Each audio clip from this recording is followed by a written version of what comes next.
So Brett, dominant victory tonight. Were you happy with your performance? You kind of looking for the finish there in the third round, didn't quite get it. Yeah, I was. Yeah, I said at the start, really. I wanted to go in there and get that 50k bonus money. But as a fighter, when you walk in there, you're so confident going in there. But once you step that octagon across, you just think, it's not going to be one of them shifts. Unfortunately, you're just going to have to get the job done. And it was one of them shifts. Although I did see the arm triangle, it was a bit sweaty, and I could hear his breathing going slowly, but I wasn't tight enough. And it was like a minute left on the clock, and I knew I was safe, so I just wanted to get the job done, really, So I wasn't happy with the performance, really. I thought the Quack fight was definitely a better performance, but the job was done. I won. I'm 14-0, 2-0 in the UFC, so I'm happy with that. Reflecting back on the performance there, was there anything you were unhappy with? Did anything surprise you about it? The only thing was, obviously, I was meant to fight Mitch Gagnon, who stylistically is completely different to Albert Morales. So we had to change that up in camp. In the third round, I thought it was Mike Tyson until he clocked me with this. That's when woke me up. I turned back into that wrestler, and it was good. I enjoy a good fight like that. You had Chris Reese screaming in the corner, "Stop brawling!" So I went back to what I know, and like I said, I'm just happy to get the job done. Really, You're 14-0 now. Do you want to try and get maybe a top 10, top 15 ranked opponent?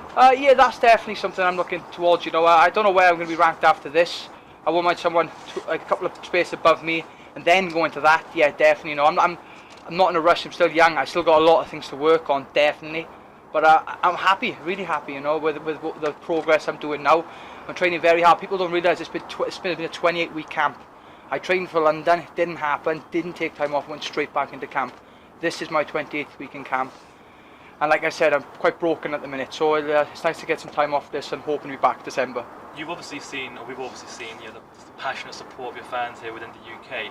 But would you like to get the experience of perhaps fighting on a big card in Vegas or New York or somewhere international? Well, that's definitely what I had planned next for December, really. I knew there's some good fights out there. Vegas is definitely the fight capital of the world. That's something I look towards. I wouldn't mind getting a fight in MSG. One of my boxing idols, Joe Calzaghe, finished his career against Roy Jones Jr. That's something I could look to do in the future.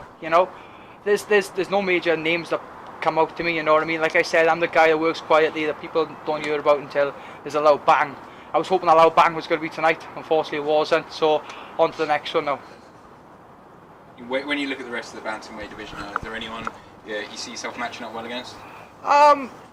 Anybody else in the top 20, really. I see good fights. Even the top 10. I like.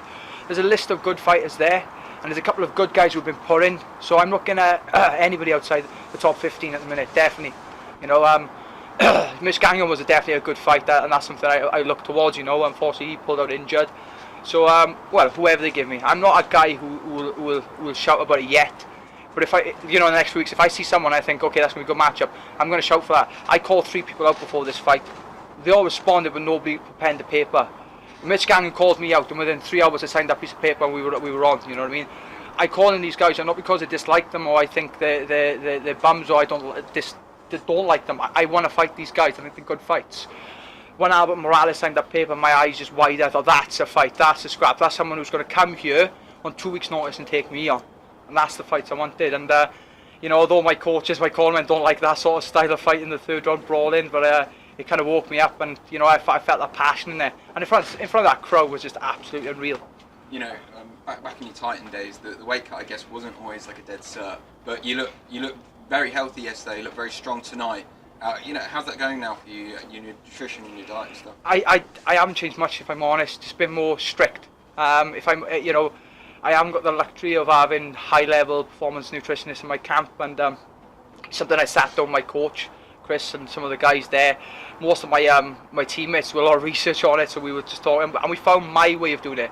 Like, my way won't suit other fighters, and that was where I was going wrong. I was looking at other fighters trying to copy their way, and it wasn't suiting. And like I said yesterday, I felt really good in the scales. I didn't feel too bad, and like you said, I feel like as if I've got it under control. I'm not going to say, yeah, I've smashed it, it's going to be like every time, because you never know, there's different circumstances, but I definitely felt brilliant. I woke up at like 3 o'clock in the morning on like Saturday morning. I was like, I'm on weight, I'm ready to go. So and it's just brilliant when you make weight. So like like back in Titan days, and I lost my world title in Titan, I lost my world title in cage was my weight issues. To get that under control now, I feel like I've justified them days, and I'm happy now. On that note, the UFC have now got this performance institute in Vegas, and fighters are able to use it for free. They'll provide you with breakfast and lunch, so you just sort yourself out with dinner and boarding. Is that something that you think you'd like to take up? I've actually been there. I've actually been out there and had a look at it all, and it's a fantastic facility. You know, if we get a Vegas fight, we were planning on going out there a week or two earlier and using that facility. Definitely, why wouldn't we? You know, it's one of the. Well, I went there, I was absolutely speechless. You know, and there's all different things like there's like an altitude chamber there, and there's all these different things, and it's an amazing little venue. And if we get that fight in Vegas, definitely I'll be out there a little bit earlier to train in that camp, and I'll take some of my team out there with me, and we'll get some good preparation there. Do you think maybe there's an unwillingness for guys to get in the octagon, which obviously, you know, your first fight was very impressive, the amount of takedowns landed, you know, Mitch has pulled out. How do you feel about that? Yeah, I was a bit gutted about the Mitch fight, obviously. You know, it was a fight that I was looking forward to, and I prepped really well for that fight. That's why I was about the 50k thing, that when we fought Morales, it was a bit of a change in opponents. You watch the two fighters, they're not the same fighters, and I'm not a guy who's going to say no. I wanted to be on this card, and there was no way I wasn't going to be on this card. I would have gone in there on my own and shadow box for 15 minutes if I had to, just to get paid, you know. But if that Scottish crowd as well was fantastic, and well, I hope they go on in the future, because I'm definitely putting my name down for the next one. Also, Brett, do you feel like we're a little bit closer to a UFC in Wales? Oh, definitely. Like I said before, I think it was Danny Henry, I think it is. Before Danny Henry's side, I think it was like 3 Scottish representatives.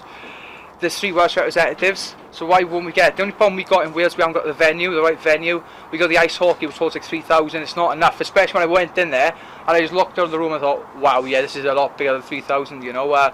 If we had the right venue, you know, like Cardiff City Stadium or Swansea Football Stadium would have been ideal. No roof, so they obviously can't do it there. But I'd love to get a Welsh card and get some of these Scottish fighters done this time, you know. And how did you enjoy the crowd as well? They seem to be quite into your performance. I was absolutely speechless. You know, like I said, I was going about interviews about like my Celtic brother and that. You know, I love Scotland. I really do. I've been up here before, and I love this place. And when I walked out there, it was as if I was fighting in Wales, you know what I mean? And for that, I'm grateful for the Scottish fans, because it's a kick up the backside to go and do a bit better than what you should, you know, and I'm very grateful, very. Nice one. Thanks, Brett. Thank you.